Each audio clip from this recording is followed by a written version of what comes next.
The problem is the law, and the solution is change the law. When the time comes, I will again insist on my simple principle of custom reforms greater than the debt limit increase. Name a time that most people get up. And being the Einstein that you are, you said morning. Good evening and welcome to RFL. I am Richard French. Thanks for joining us this Monday evening, June 4th. A lot to cover this hour, but first up, stop and frisk. Governor Cuomo making a big announcement today on his new push for the decriminalization of possession of small amounts of marijuana. We're going to break it down because it's about a lot more than just that. And later, the Wisconsin recall. Tomorrow, this, trust me, isn't just about Wisconsin. It could be a canary in the coal mine for what to expect this election season come November. And later, the campaign of fear. Well, Obama has been unable to sell many of his strengths, according to even some of his strongest supporters. So he's settling in on knocking Romney's weaknesses. Obama 2012, how much different is it from Obama 2008? Is the new Obama going to stimulate the base? And then, remembering Richard Dawson, we say goodbye to a man known for his charm, humor, and of course those kisses. If you're like me and you grew up with him on Family Feud and some other stuff, you know that it was kind of an homage a little bit, or a pass into a different time. We're going to pay tribute to certainly a very large personality. It's all coming up in this edition of RFL, but let's begin with stop and frisk and Governor Cuomo's push for that decriminalization. There's a blatant inconsistency. If you possess marijuana privately, it's a violation. If you show it in public, it's a crime. During the stop and frisk, the police officer says, "Turn out your pockets." The marijuana is now in public view. It just went from a violation to a crime. The effect of a criminal conviction on a young person can alter the trajectory of your entire life. Commissioner Kelly's response to the New York City Council, I think, was right. The problem is the law, and the solution is change the law. That, of course, Governor Cuomo making what amounts to a historic announcement earlier today, essentially calling for the decriminalization of small amounts of marijuana in public view, but this was really about stop and frisk. Now, he told lawmakers change the state law, reduce the penalty when it comes to marijuana from a misdemeanor to just a violation, no record, you pay a fine. As the governor explained, possession of less than 25 grams or milligrams, say, violation, subject to a ticket and a fine. But if the marijuana is burning or in public view, it rises to a misdemeanor that can lead to an arrest. Now, the mayor of New York City, Michael Bloomberg, who's been odds with critics of stop and frisk, whose administration previously even defended these low-level marijuana arrests, he kind of did an about-face today, saying that the governor's proposal, quote, strikes the right balance because it would still allow the police to arrest people who are smoking marijuana in public. Reverend Al Sharpton, one of the more vocal critics of stop and frisk and this specific aspect of it, also showed his support for the move, issuing a statement reading as follows, quote, "I salute the proposal by New York Governor Andrew Cuomo, but we feel the remedies need to go beyond what the governor's outlined today. We think it is a step in the right direction." Now, the issue certainly has been a contentious one, and it is not just for the 5 boroughs. It's become a racial lightning rod because critics, and you can count me among them, claim that the law, it's led to not just stop and frisk, but stop and frisk of a certain population. Now, you've heard the expression, well, stop and frisk refers to the policy of confronting a person that the police determine is suspicious looking and then basically patting him down in an effort to prevent a crime from taking place. Now, during the frisk, the, quote, suspicious looking person, you define that, you know, that's part of the issue here. That person is ordered to empty pockets, causing the potential pot possession to become a misdemeanor. But if marijuana stayed in the pockets, it's only a violation. Stop and frisk disproportionately impact minority residents. Now, take last year.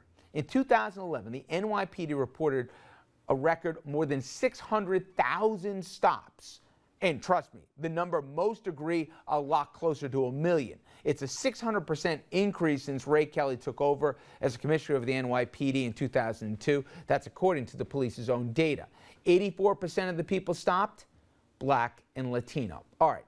Joining us to sound off on this and both the governor's announcement and a lot more on this issue, Dominic Carter, political journalist and author, and a senior political correspondent, Andrew Whitman. All right, Andrew, you did a long series on marijuana as it relates to the possession, and it didn't really start out about stop and frisk here, but we quickly learned that a simple thing of emptying your pockets if asked, even though not mandated, if asked, changes the whole legal landscape.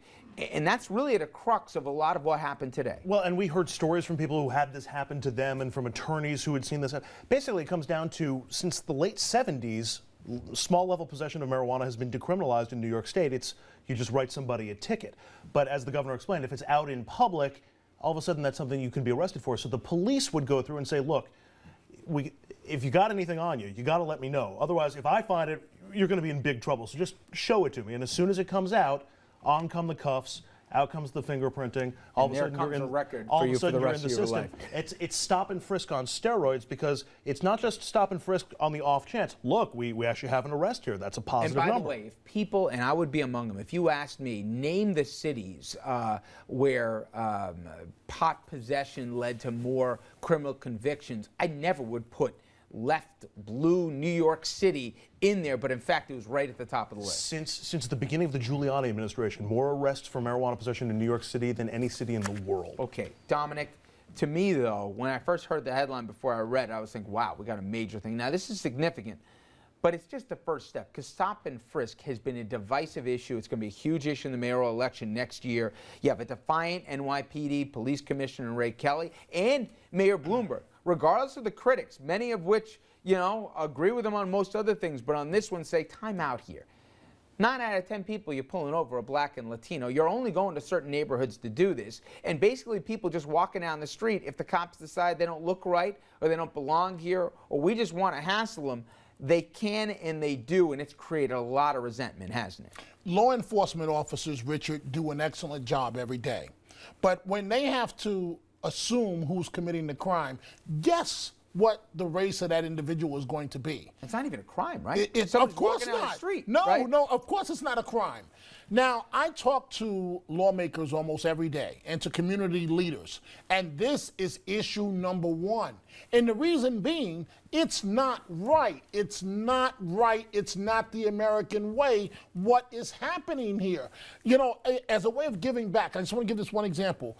I grew up in the Throgs Neck houses in the Bronx. I invite kids, teenagers, to come back to my house because my son is a teenager.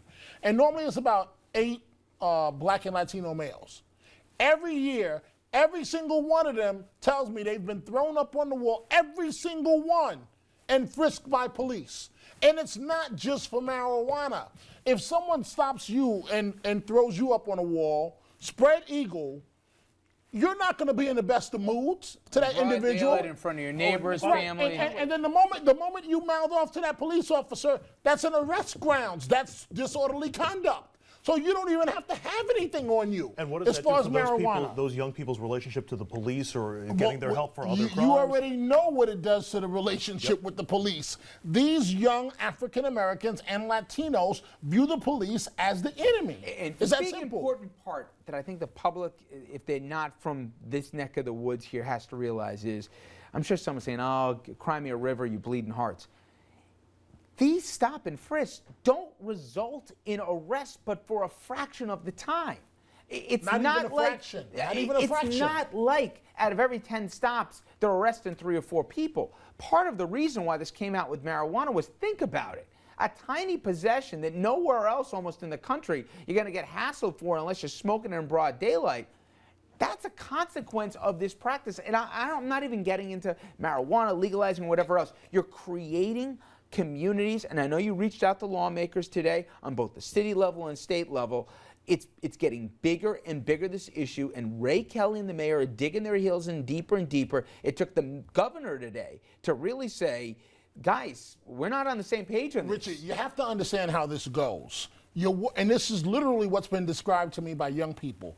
You're walking up the street. You may have your book bag from school, or you may have a hoodie on, whatever the case may be, and a car will roll up on you. You have no idea who's in this car. They jump out. Sometimes they don't even identify themselves up on the wall. Sometimes guns are drawn up on the wall. And you see, the reason why this is so scary, remember Amadou Diallo? The officers that were involved with Amadou Diallo were part of the street crimes unit. Same tactic of stop and frisk, being proactive in terms of stopping crimes before they happen. Well, the street crimes officers, in which their slogan was, "We own the night," 4 officers pulled up on Amadou Diallo in the vestibule of his building, thought that he had a gun. It was only his wallet, and 41 bullets later, we know what happened. We got to jump to a break. I mean, we got a terrific guest. We got Congressman Jim Himes here, which we're going to talk a lot about Washington, but we're going to come to this issue throughout the week. And part of our dialogue is your contribution. And please, you should know, you can head to our Facebook account right now. Go to facebook.com/Richard Frenchloff. Sound off on what you've heard. But what the governor did today, and also the broader issue of stop and frisk. Is it profiling, pure and simple, or is this good policing?